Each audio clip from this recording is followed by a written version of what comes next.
నిద్ర కోసం మద్యం సేవిస్తున్నారా? అయితే ఈ నిజం మీకోసమే. Hello my dear health lovers.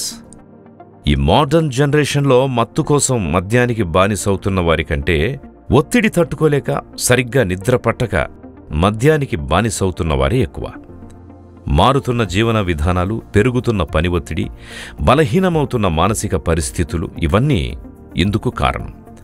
కొందరు మనుషులు మానసిక ఒత్తిడి వల్ల కలిగే నిద్రలేమి సమస్యను జయించేందుకు సరైన మార్గాలను వెతుక్కునే తీరిక కూడా లేక ఆ ఒత్తిడిని పక్కదారి పట్టించడానికి మద్యానికి బానిసవుతున్నారు.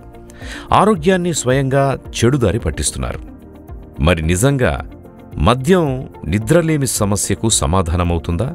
దీనికి సమాధానాన్ని ఇప్పుడు తెలుసుకుందాం. ఈ భూమి మీద స్ట్రెస్ అనే పదం ప్రతి మనిషి బుర్రలోకి చేరిపోయింది.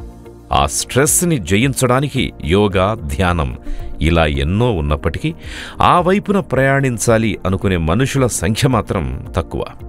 ఇక నిద్రలేమికి మద్యాన్ని తీసుకునేవారి విషయానికొస్తే, మనిషి మద్యం తీసుకున్నప్పుడు అతని మెదడు పనితీరు బాగా నెమ్మదిస్తుంది.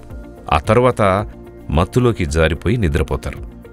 కానీ అది అసలు నిద్రే కాదు, మెదడు అలసిపోవడం వల్ల జరిగిన ఒక ప్రక్రియ మాత్రమే.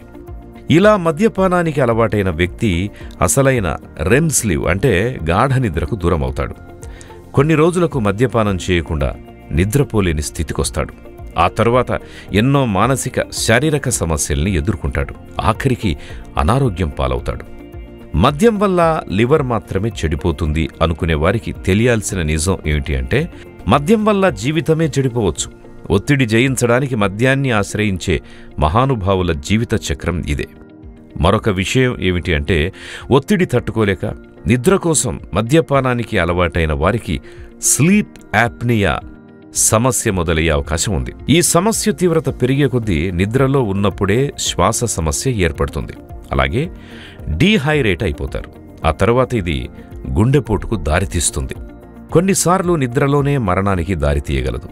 ఇంతటి ప్రమాదకర పరిస్థితి ఏర్పడ్డానికి కారణం నిద్రపోవడానికి మద్యంపై ఆధారపడ్డం. అంతేకాదు, మద్యాన్ని ఆశ్రయించిన వారు జంక్ ఫుడ్ని ఆశ్రయించక మానరు. కొన్నిసార్లు ధూమపానానికి బానిసయ్యే అవకాశం కూడా ఉంది. ఇవన్నీ కలిపి స్లీప్ యాప్నియా వల్ల గుండెపోటొచ్చే ముందే క్యాన్సర్కు ఈ మనిషిని చేరువ చేసే అవకాశం ఉంది. క్యాన్సర్ ఎంతటి ప్రమాదకరమో తెలిసిన విషయమే. ఇది ఎందరో మనుషులు ఎంచుకుంటోన్న తప్పుడు దారి. ఒక విషయం ఆలోచించండి. ఒత్తిడిగా ఉన్నప్పుడు ఆ ఒత్తిడిని, ఆందోళనను తగ్గించే విషయాలెన్నో ఉన్నాయన్న సంగతి మర్చిపోకండి. కాసేపు నచ్చిన సినిమా చూడండి, లేదా పాటలు వినండి. మీ ఇంట్లో వాళ్ళకి ఫోన్ చేసి మాట్లాడండి. శరీరాన్ని దృఢంగా మలుచుకునేలా వ్యాయామం చేయండి. మనసు అదే సెట్ అయిపోతుంది. మానసిక ఒత్తిడిని జయించేందుకు ధ్యానాన్ని అలవర్చుకోండి. సరైన ఆహారం, సరైన వ్యాయామం, సరైన ఆలోచనలు, సరైన స్నేహితులు, ఇలా మీ ఒత్తిడిని దూరం చేసుకోవడానికి ఎన్నో సన్మార్గాలు మీ కళ్ల ముందే ఉన్నాయి.